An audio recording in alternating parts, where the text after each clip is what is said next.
hi again. That sounded a bit Australian, didn't it? Hello again. Wrinkly model makers. Right, a little scenario. On Sunday, last Sunday, I went to the model club, the airfield, and I took our new acquisition, which is a camcorder, Panasonic Full HD, I'm reading it, HCV 180, 10 megapixel thing with me. So I could get some film of the planes and the club and the flying.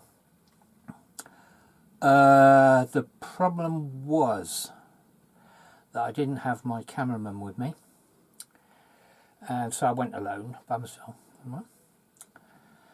And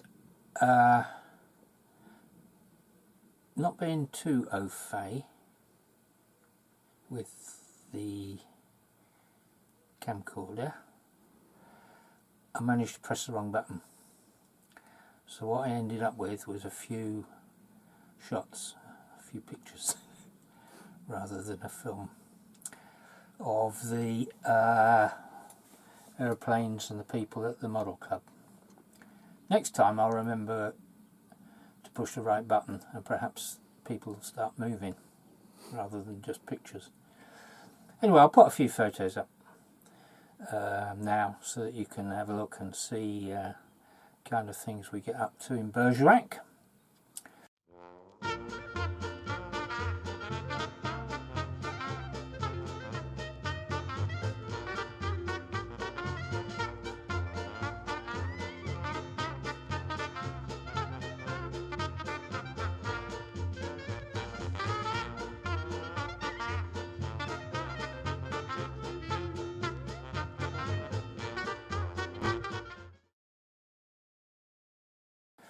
In the meantime, we've gone on a bit with the proceeded a bit with the construction of the Puddleduck.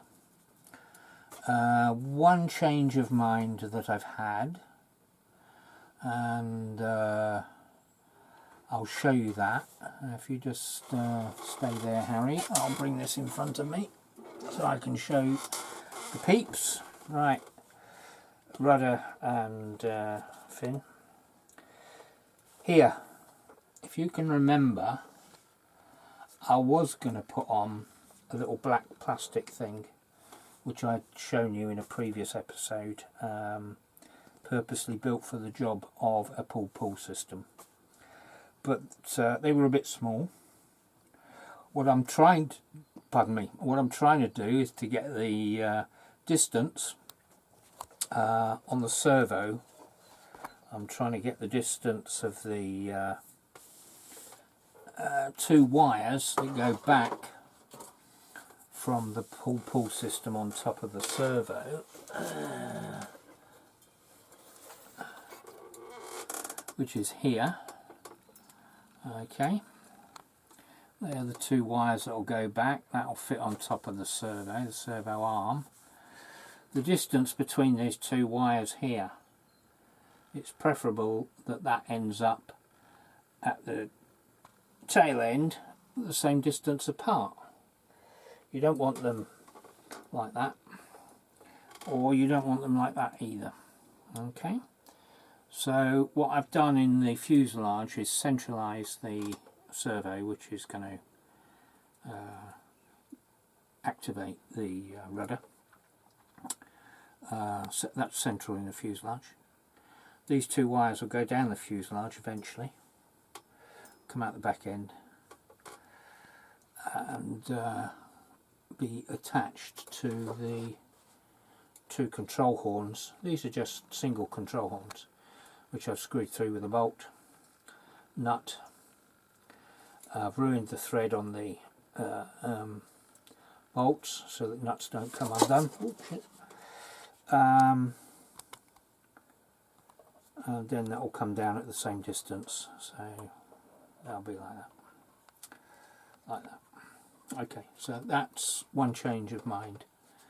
change of heart to what we do. You will have noticed there that I've glued in the hinges for the both the rudder and the tail. I've put the control horn on, and the hinges have been glued in.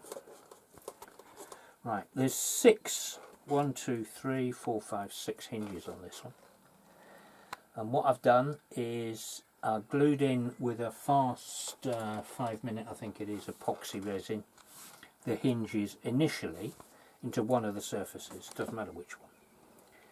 Glue those in with a quickie epoxy. There's no problem there. But when you actually come to glue the hinges, which are already attached to one part, when you come to glue them into the other bit, 5 minutes isn't enough. Well, it's not enough for me to actually get them all aligned, pushed in before the damn stuff goes off.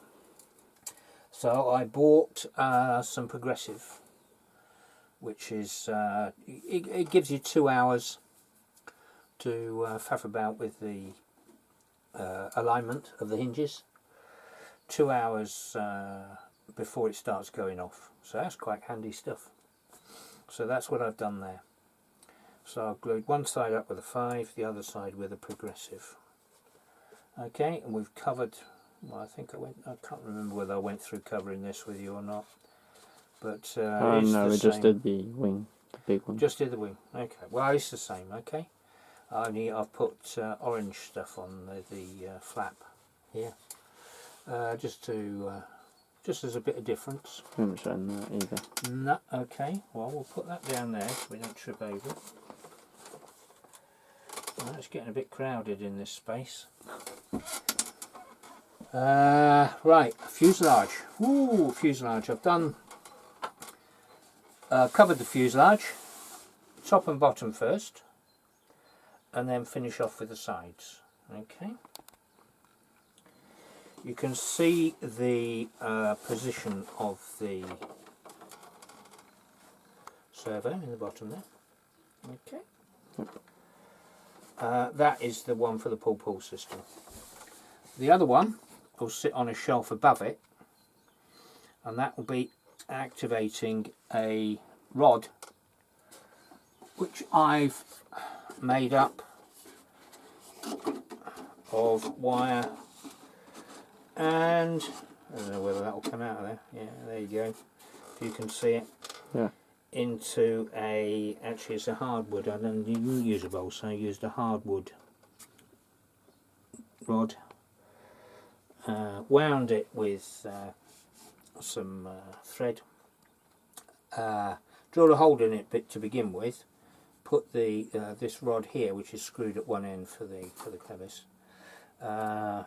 Bent it through 90 degrees and put it through the hole together with the thread, the first bit of the thread. Then wound the thread, and then super glued the thread and everything onto that. That's really good, and that should be a straight run. Should be a straight run. Goes into the top hole here. The bottom hole is for the pull-pull system, as you can see. We've got one each side. This one's only one side, and that will come, and that should be a straight from the servo, which is going to go into here. The other thing I've done, apart from the covering, oh yeah, I've covered the front orange, and the bits which I couldn't cover or I thought were a bit iffy to cover, I've just painted kind of the closest colour that I had. Orange. As you can see there, that's paint, and yeah, that'll be good. That'll be good. Right, the next thing, what we have to do is to ensure that the servo is centralised before we stick the servo arm on. Oh, before that, I'll just show you. I've made the canopy. Okay, made the cover for the battery. This here I've made out of 3 formers, 1, 2, 3 formers, which I like ply. I then put planks of I think it was 1/4 inch by 1/8 or something like that balsa on top of it, glued it down, and that'll fit there. That don't look too bad. That'll fit there with some of my Chinese magnets, which I bought, which I showed you before. Right. Now, centralising the servos. I did buy a little piece of kit from Hobby Thing. I don't remember what they call them. Hobby Craft. You what? Hobby Craft. Hobby. Hobby King. Hobby Craft. King. Hobby King. Hobby King. Okay. Right.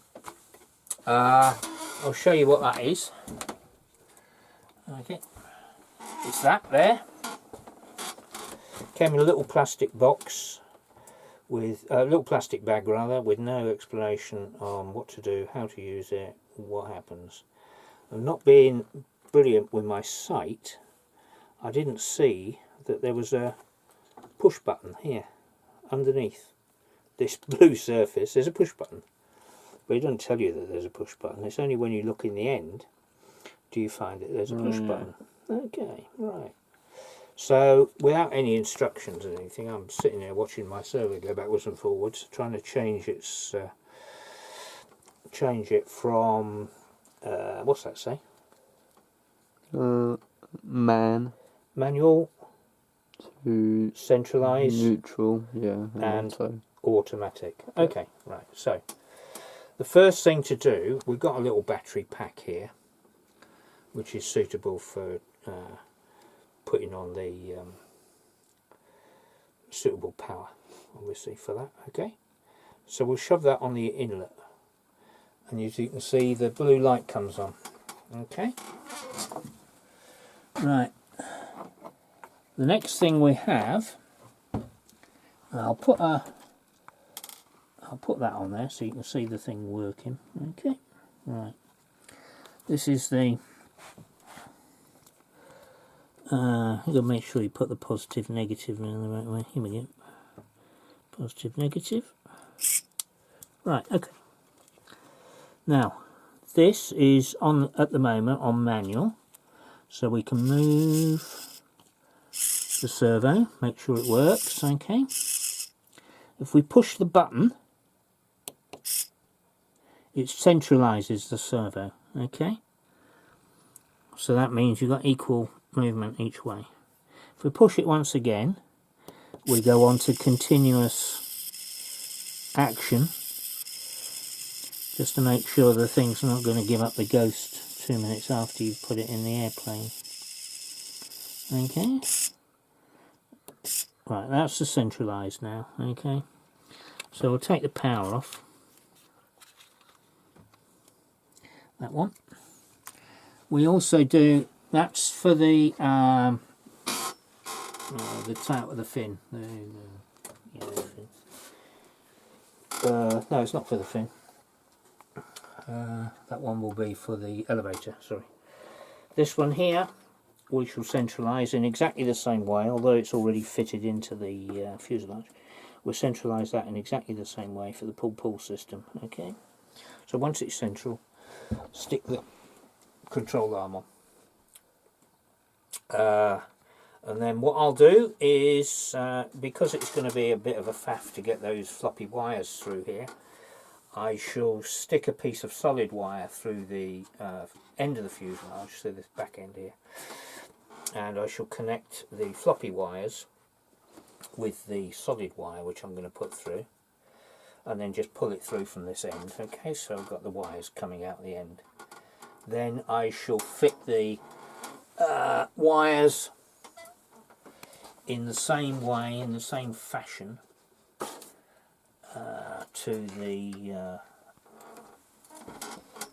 back end there, in the same fashion as I've done here, but with an adjuster, obviously, because we need to be able to tension it up afterwards. So what these are is that they're doubled around. Okay, what you should actually do is double it around, put it through a piece of aluminium tube. Okay, so one goes through the aluminium tube. You should double it around, put it through the aluminium tube again, and then back through the aluminium tube again, and cover it with heat shrink. So it goes through 3 times. Okay. The trouble is with this cheap Chinese crap is that the aluminium tube they give you is too small to feed the feed the wire through 3 times. So that's fed through twice and super glued. Okay. I don't know how good it's going to be. I hope it's alright. I'm not going to put too much tension on it. It's not a huge plane. But I did buy some aluminium tube just in case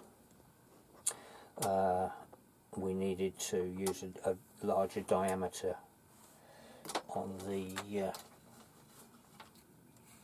system. Right, what else have we got? What else have we done? Right, because let me just get back to the fuselage. Right, I've only just shoved these in, but these are dowels, obviously, for the elastic bands to fit around. Okay. This one will be glued in.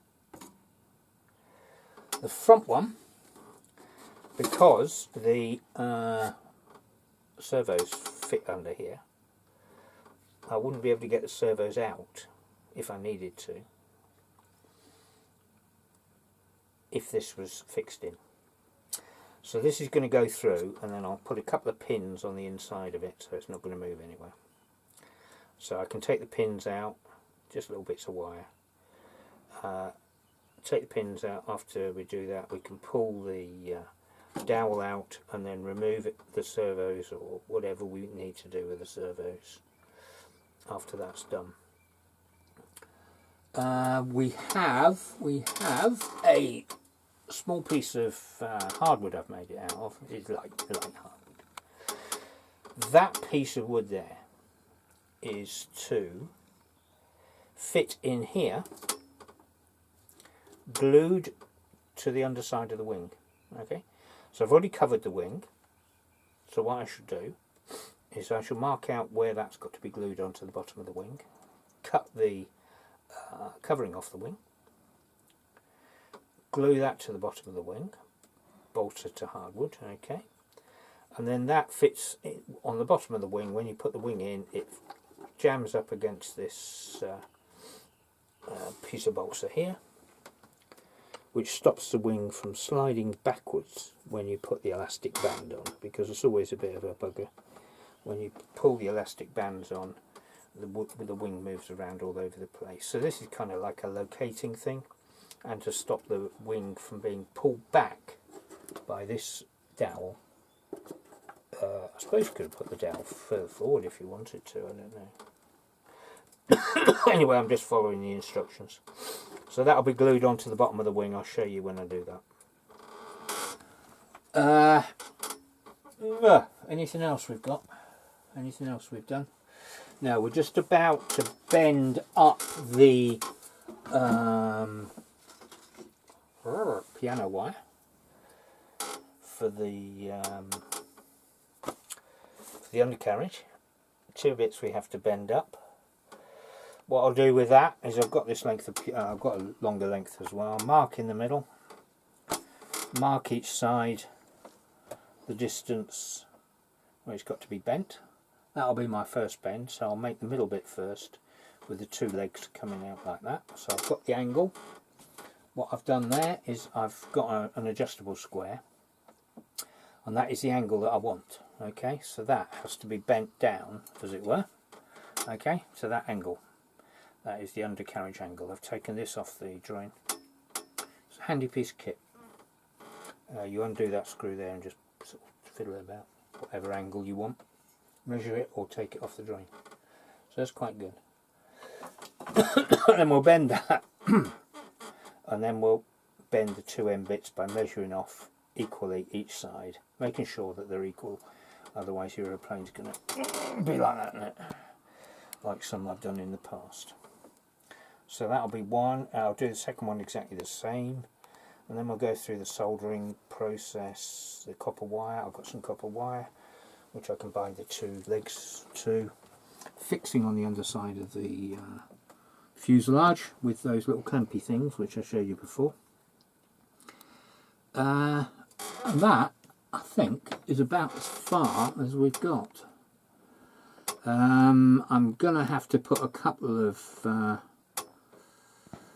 screws, metal screws, I think, somewhere in the fuselage front. I haven't thought about that yet. We've got the canopy to put on, obviously, the windscreen. I'm going to have to put some screws in here somewhere. And then here I shall probably put a little countersunk for the magnets, so when the thing goes on, it fits and the magnets hold it tight. It's not the best in the world, but it's better than some of these foamy things that I've seen. That's alright, that. Not bad. At least okay for me. Yeah, a little bit of difference in colour perhaps, just to give it a bit of interest. We've yet to glue the tailplane on, but I'm not going to glue that on yet until I've made the undercarriage, screwed the undercarriage on, etc, etc, because it's quite big sitting on that. That will sit, it sits like that, okay, with the fin on it. So I've got to take the covering off the underside of the tail, the fin, to be able to glue. Take a little bit of covering off here because I've gone on a bit far with it, and then we'll epoxy that onto there, so that's fixed. Okay, fin will fix onto that, and then the whole thing, this will not be removable, this will be fixed on, but as it's quite a big thingy and quite easily broken, I'm going to not do that until one of the last jobs that we do, and it's got to be lined up anyway with the wing. So I'll stick the wing on it, band it up with the elastics, the wing, make sure it's sitting flat, and then I'll eye up from the back end of the fuselage to make sure that the two, that's the wing and the tailplane, are in line with each other, not a bit cocked off, which I have been known to do. Anyway, enjoy your modelling, and we'll be back again when I've managed to do something else. I'm not looking forward to the bending this piano wire. Big thick pair of rubber gloves, leather gloves, and I haven't got a bender. So I'm going to use the vise, which I brought up from my workshop and screwed it down here. I'll use it to bend the piano wire, see if it comes out equal, which is the important thing, obviously, the right angles. Then we should be more or less ready for a first flight, I think. Oh, we've got to stick the engine and everything else in, haven't we? We've got to go through the speed controller, the wiring up, putting on the little awful horrible things, electrical connectors and stuff like this. I've been looking on YouTube to find out how to solder, the best way to solder these XC60s, or I don't know what they're called, these things, these X somethings, can't read it. Anyway, I've got a load of those, obviously, because we need the male end. That's the female end. We need the male end to fit into there, and that has to be soldered up to the motor. Got a new motor, and we'll go through that when we do it. Alright then, enjoy. Bye. Oh, hang on.